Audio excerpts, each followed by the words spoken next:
예레미야서 36장 20절에서 32절까지입니다. 제가 가지고 있는 구약 성경은 1111조입니다. 예레미야서 36장 20절에서 32절까지입니다.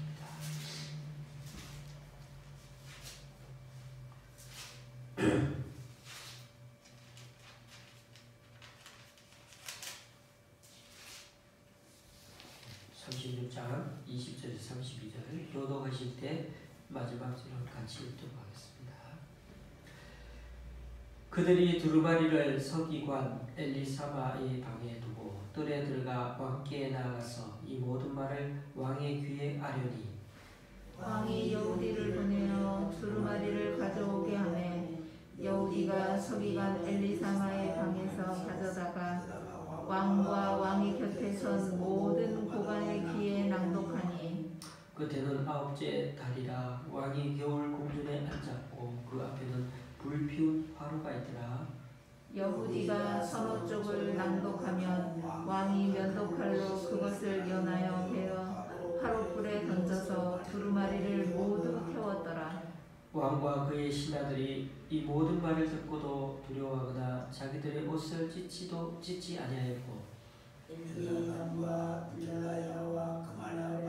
함께 두루마리를 불사르지 말도록 아뢰어도 왕이 듣지 아니하였으며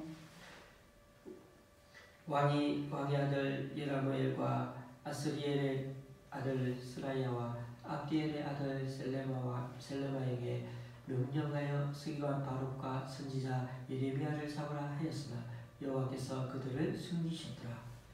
왕이 두루마리와 바룩이 예레미야의 입을 통해 기록한 말씀을 불사른 후에 여호와의 말씀이 예레미야에게 임하니라. 이르시되 너는 다시 다른 두루마리를 가지고 유다의 여호야김 왕이 불사른 첫 두루마리의 모든 말을 기록하고 또 유다의 여호야김 왕에 대하여 이와 같이 말하기를 여호와의 말씀에 내가 이 두루마리를 불사르며 말하기를 내가 어찌하여 바벨론의 왕이 반드시 와서 이 땅을 멸하고 사람과 짐승을 이 땅에서 없어지게 하리라 하는 말을 이 두루마리에 기록하였느냐 하도다. 그러므로 여호와께서 유다의 왕 여호야김에 대하여 이와 같이 말씀하시니라. 그에게 다윗의 왕위에 앉을 자가 없게 될 것이요 그의 시체는 버림을 당하여 낮에는 더위 밤에는 추위를 당하리라. 또 내가 그와 그의 자손과 신하들을 그들의 죄악으로 말미암아 벌할 것이라. 내가 일찍이 그들과 예루살렘 주민과 유다 사람에게 그 모든 재난을 내리리라 선포하였으나 그들이 듣지 아니하였느니라. 이에 예레미야가 다른 두루마리를 가져다가 네리야의 아들 서기관 바룩에게 주매 그가 유다의 여호야김 왕이 불사른 책의 모든 말을 예레미야가 전하는 대로 기록하고 그 외에도 그 같은 말을 많이 더하였더라. 아멘. 우리는 34장, 35장, 36장 이 세 장을 한 덩어리로 묶고 생각해 보고 있습니다.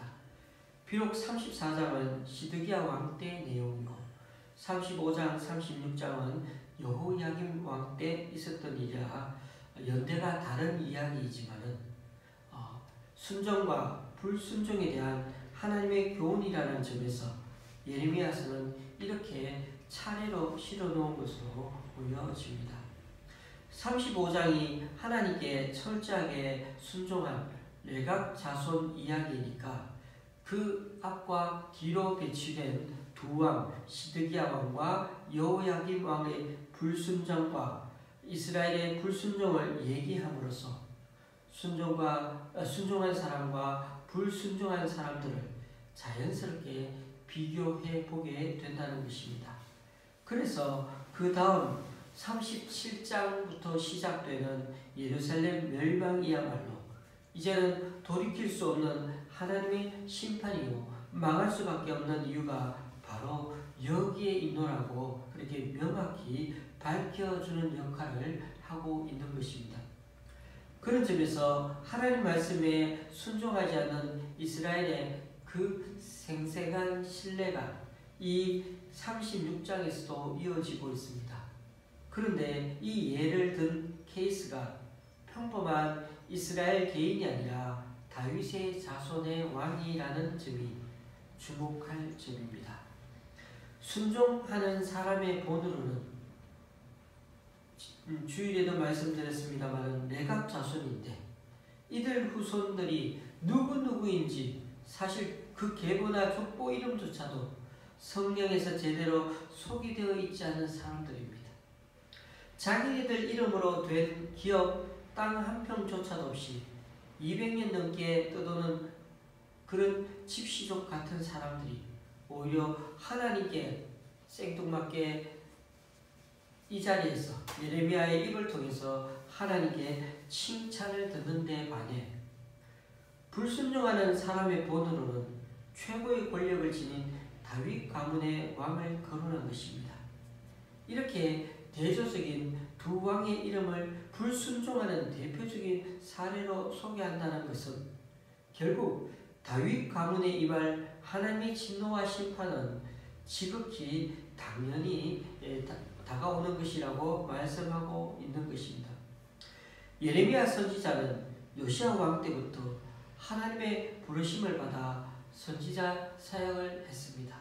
그러니까 그는 요야김 왕은 중간이고 다섯 왕이 바뀌는 요시야 왕 때부터 해서 계속해서 요아하스 그리고 요야김 그리고 시드기야 왕까지 계속해서 그렇게 바뀌는 중에 사역을 해왔습니다. 그것도 나라의 구분이 점점 기울어지는 시점이라 그 누구보다 참담한 시대를 살았던 예언자입니다. 개혁적인 통치자였던 요시야 임금은 애굽의 북진을 막기 위해 전쟁터에 나갔다가 결국 전사하고 맙니다. 그에게는 엘리야김과 여호아하스라는 두 아들이 있었습니다. 둘 중에 누가 왕이 되느냐가 상당히 심각한 문제가 되었을 때 백성들은 애굽에 대해 굴욕적인 외교를 거절하는 여호아하스를 왕으로 세웠습니다. 하지만 애굽 왕 느고는 즉시 예루살렘에 쳐들어와 여호아하스를 결국 사로잡아 애굽으로 데려가고 엘리야김을 애굽 왕으로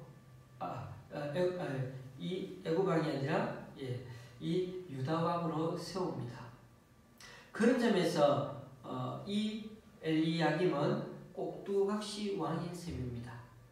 그들은 엘리야김이라는 이름조차도 강제적으로 여호야김으로 바꾸는데 그 이름의 뜻은 여호와께서 세우셨다입니다. 참 말은 좋은데 좋은 이름 같아도 문제는 자신의 이 원래 이름을 빼앗긴 것이니 일종의 사기를 당한 거나 마찬가지입니다. 생각해 보십시오. 아버지는 애국과의 전쟁에서 죽고 왕이었던 친동생은 애국 왕에게 잡혀가는 수모를 당했습니다. 그리고 자신은 강제적으로 왕이 되어야 했고 이름조차 그렇게 자신의 이름을 계속해서 유지하지 못한 그러나 이름은 참 이름대로 살았으면 좋았겠지만 그렇지 못한 삶을 살게 되었습니다. 그런 와중에 여호야김은 25세의 왕이 되어 11년을 다스렸습니다. 이 20대의 왕이 되어 30대까지 계속해서 왕이 되었다는 거죠. 20, 30대의 왕이 되었으니 또 얼마나 그 젊은 시절에 결정하기 어려운 삶을 살았을까요? 그러다 보니 남유다는 국가의 체면을 잃어버린 헛개비 나라가 점점 되어가고 있었습니다. 여호야김은 애국 왕 느고에게 조공을 바치면서 신하 국가를 자청하며 그래야 살 수 있었기 때문에 그렇게 자청하며 살아갔습니다. 조공을 바치자니 그는 점점 백성들에게 가혹한 폭군이 될 수밖에 없었습니다. 그러다 보니 폭군은 외롭기 마련이죠. 점점 이기적으로 변해갈 수밖에 없었고 외로움을 보상받으려는 마음이 컸던지 아주 사치스럽게 또한 살아간 그 슬프게 됩니다. 오늘도 보니 왕궁이 따로 있어서 겨울 왕궁이 또 따로 있고 여름 왕궁이 따로 있고 그렇게 따로 왕궁들 지으며 살아간 것이죠. 그뿐 아니라 그는 하나님을 등지고 우상 숭배에 깊이 빠져들었습니다. 이날 삶의 끝이 어떻게 될 건지는 우리는 어렵지 않게 예측해 볼 수 있습니다. 나중에 그의 친애국 정책을 괘씸하게 여긴 바빌론의 느부갓네살 왕에게 사로잡혀 쇠사슬에 묶인 채 바벨론으로 잡혀가 거기서 죽었습니다. 참으로 비극적인 최후가 아닐 수 없습니다. 그러나 여러분, 그에게 정말 기회가 없었던 걸까요? 기회가 없었던 것은 아닙니다.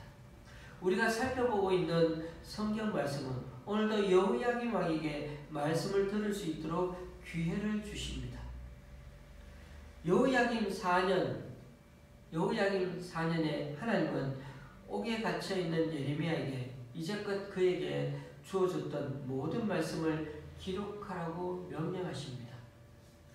입으로 선포된 말씀을 두루마리에 기록하도록 명하시는 까닭은 오직 한 가지입니다. 3절 말씀. 유다 가문이 내가 그들에게 내리려 한 모든 재난을 듣고 각기 악한 길에서 돌이키리니 그리하면 내가 그 악과 죄를 용서하리라 하시니라. 말씀을 기록하여 선포하는 것은 그 말씀을 들은 이들로 하여금 가던 길을 돌이켜 하나님의 용서와 은혜를 경험하게 하기 위함이 아니겠습니까? 그리고 그 하나님의 말씀이 확고함을 드러내기 위해서 이렇게 말씀을 기록하여 선포하는 것입니다.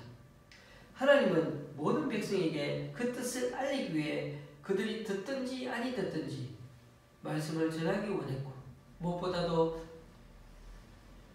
왕궁에 말씀을 전하기를 원하셨습니다. 왕에게 전한다 해서 왕이 순순히 백성에게 그 말씀을 받아 전한다는 것은 기대하기도 어렵겠습니다만 그러나 오늘 선지자는 외롭게 또다시 왕궁에 말씀을 전하려고 최대한 노력하고 있는 것을 보게 됩니다. 최소한 다윗의 후손인 왕 한 사람이라도 이 하나님의 뜻을 깨달을 수 있다면 얼마나 좋겠습니까? 그래도 예레미야는 바룩에게 그 모든 말씀을 불러주며 기록하게 하였고 옥에 갇힌 자신을 대신하여 그 두루마리에 적힌 하나님의 말씀을 백성 앞에서 낭독하도록 바룩에게 부탁하였습니다. 이 말씀이 백성의 귀에 들린 날은 바로 여호야김 5년 9월의 어느 날 금식일이었습니다. 이스라엘의 공식적인 국가 금식일은 그 당시에 레위기 16장에 나오는 것처럼 속죄일입니다. 그런데 아마 이 당시에 36장에서 언급한 금식일은 그 속죄일은 아니지만은 특별한 어떤 상황이었기에 선포된 날의 금식일인 것 같습니다. 앞에서 살펴보았듯이 여호야김 4년은 바빌론의 느부갓네살이 갈그미스 전투에서 애굽을 꺾고 대성을 거둠으로써 이제 중동의 패권이 정말 바빌론에게 넘어가고 확고하게 장악하기 시작한 시점이었습니다. 그러다 보니 바벨론의 세력 확장으로 점점 위기가 고조되고 있는 이 상황인데 시국이 점점 어려워지니까 예루살렘 모든 백성 그리고 유다 성읍들과 때로 또 예루살렘에 이렇게 제사 지내거나 이런 일로 올라오는 백성을 대상으로 금식이 선포되었던 것 같습니다. 이 금식은 위기 앞에 살 길을 도모해야 하는 현실적인 문제에 직면해서 하나님만이 우리의 살 길이요 생명임을 선언하는 의식이 아닐 수 없습니다. 그런 점에서 예레미야가 이 금식일에 맞추어 바룩으로 하여금 두루마리를 읽도록 한 것은 어떻게 보면 지극히 정말 시기적절한 행동이라고 볼 수가 있습니다. 두루마리의 말씀은 처음에 성전에 있는 사반의 아들 그마랴의 방에서 거기 모인 모든 백성을 향해 낭독되었고 그마랴의 아들인 미가야가 왕궁 고관들에게 또다시 그 말을 전파했습니다. 고관들은 사람을 보내 바룩을 데려오라고 했고, 바룩은 다시 한번 그 고관들 앞에 불려가서 두루마리의 말씀을 낭독하였습니다. 말씀을 듣고 놀란 이들은 바룩과 예레미야에게 몸을 숨기라고 지시하고 나서 이 말을 어느 정도는 알고 있었죠. 왕에게 전했을 때 어떤 반응이 나올지도 몰라서 이 상황을 여호야김에게 한편으로 보고하였습니다. 왕은 즉시 그 두루마리를 가져와서 낭독하도록 명하였습니다. 그런데 왕실에 있던 신하가 두루마리의 내용을 낭독할 때마다 왕은 어떻게 했습니까? 칼로 그것들을 베었고 베인 두루마리 조각들은 다 화로불에 던져버렸습니다. 25절에 보면 말씀의 두루마리를 찢어 태우려는 그 왕의 행동을 말리는 사람들도 있었지만 왕과 신하들은 두루마리의 모든 말씀을 듣고도 두려워하거나 자기들의 옷을 찢는 사람은 없었습니다. 왕은 옷을 찢기는커녕 하나님의 말씀이 적힌 두루마리를 찢어버리고 오히려 전부 불태웠으며 바룩과 예레미야를 잡아들이라고까지 명령을 내렸습니다. 이전에 성전에서 심판 설교를 하고 죽을 뻔했던 그 예레미야를 살려준 사람은 사반의 아들 아히감이었죠. 또 두루마리에 적힌 하나님의 말씀을 선포하는 일을 이번에 도와준 사람은 사반의 아들 그마랴를 비롯한 몇몇 서기관들과 고관들이었습니다. 이처럼 아히감의 아들들은 그렇게 이 예레미야를 열심히 도와주고 있었던 것입니다. 고관이로 다 나쁜 부패한 사람들만 있는 게 아니죠. 오늘 우리 국회에도 정말 몇몇의 사람들이라도 죄 욕심 안 채우고 국민과 나라를 위한 정책을 펼치려고 애쓰는 사람들이 분명히 있을 겁니다. 우리는 그 수가 적더라도 이들을 위해서 계속해서 중보 기도해야 한다는 것입니다. 나라에 닥쳐오는 위기는 누가 보더라도 분명하였고 그러한 위기감이 온 백성에게 선포된 금식으로 표현되었습니다. 그러나 정작 금식을 위해 모여든 백성이나 이 금식을 선포했을 왕은 무엇이 문제인지 무엇을 어떻게 해야 하는지 전혀 깨닫지 못하고 있습니다. 그들이 여호와를 경외하지 않는 이들도 아니고 하나님을 거역하려고 작정한 그런 사람들도 아니었던데도 불구하고 금식을 선포하고 하나님의 도우심을 구하는 모습들은 비록 갖추고 있지만 아이러니하게도 정작 그들에게 선포된 하나님의 말씀에만은 어떻게 되었는지 완전히 하나님의 말씀이 실제적으로 전해졌는데 귀를 닫아버렸다는 것입니다. 이런 걸 보면 외형적으로 아무리 신앙적인 습관을 가져도 진정성이 담기지 않은 경건의 모양은 오히려 하나님께 말씀을 듣는 데 방해가 될 수 있습니다. 두루마리에는 이스라엘의 죄악성을 폭로하고 오직 그 죄악에서 돌이켜 하나님께로 돌아오는 그런 외침이 듬뿍 거기에 담겨 있었을 텐데 그 두루마리에 대한 여호야김과 신하들의 반응은 그들이 선언한 금식의 의미를 돌아보게 만듭니다. 국가 전체로 진행되는 금식, 그들이 원하는 금식의 효과는 무엇이었을까요? 과연 국민 전체가 엎드려 하나님께 나아가는 그들에게 이렇게 하는 그 금식이 도대체 어떤 의미를 가지고 있습니까? 금식은 열심히 했는데 실제로 하나님의 말씀이 임했는데도 그것을 하고 있는 모습 말입니다. 금식하는 가운데 하나님 모든 죄를 용서하시고 불쌍히 여기시어 그러는 동안 놀라운 기적을 행하여 바벨론의 위협으로부터 그들을 건져내리라고 기대하면서 금식하지 않았을까요? 그런데 실제로 하나님의 말씀은 전혀 듣지 듣지 못했다는 이 아이러니함을 오늘 말씀을 통해서 보게 되는 것입니다. 분명한 사실 하나는 여호야긴과 그 백성이 하나님이 정말 무엇을 책망하시고 무엇을 요구하시는지에 대해 아무런 관심이 없었다는 점입니다. 레갑 자손은 선조의 명령이 어떤 의미인지 알고 대대로 순종해 왔지만 정작 다윗의 후손인 왕은 하나님의 뜻에는 아무런 관심이 없고 어디에만 관심이 이 위기에서 빨리 빠져나왔으면 이 위기 빨리 극복해야겠으면 위기 자체에만 쏠려있고 이 위기만 넘어가기를 원하고 있습니다. 이 위기가 오게 된 원인에 대해서는 그들은 돌아보지 않고 있는 것입니다. 하나님은 숨어있던 예레미야에게 다시 하나님의 말씀을 두루마리에 기록하게 하십니다. 하나님의 말씀을 듣지도 깨닫지도 못하는 이 신하들과 백성을 벌할 것이라고 알려주시는 하나님은 다윗의 후손인 왕을 향해서 다윗의 왕위에 앉을 자가 없게 될 것이요 그의 시체는 버림을 당하여 낮에는 더위 밤에는 추위를 당할 것이라고 30절에서 선언하고 계십니다. 다윗에게 주신 영원한 언약이 생생하지만 하나님의 말씀에 귀 기울이지 않는 다윗의 후손에게 그 언약은 아무런 의미가 없습니다.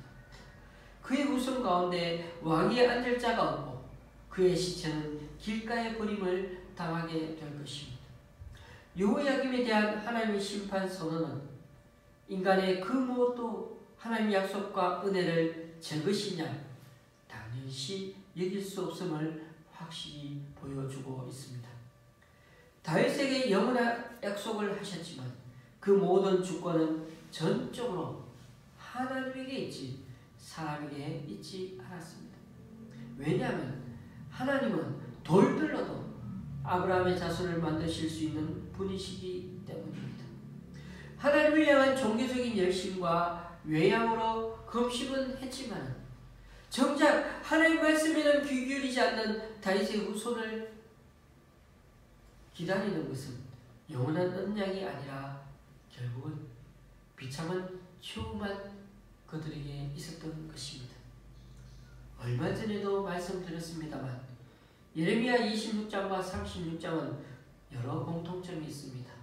시간적 배경이 여호야김 시대라는 점, 특별한 때에 예루살렘 성전에 모여든 사람들을 향해 선포된 말씀이 중심이라는 점, 여호와의 말씀의 목적이 회개와 용서를 위한 것이라는 점, 그래서 경고, 거절, 심판, 선포라는 그런 내용의 흐름이 일관성 있게 계속 진행되고 있다는 것, 즉 선포된 말씀에 대한 다양한 응답 등 여러 점에서 두 장은 비슷한 모습이 26장과 36장에 나옵니다.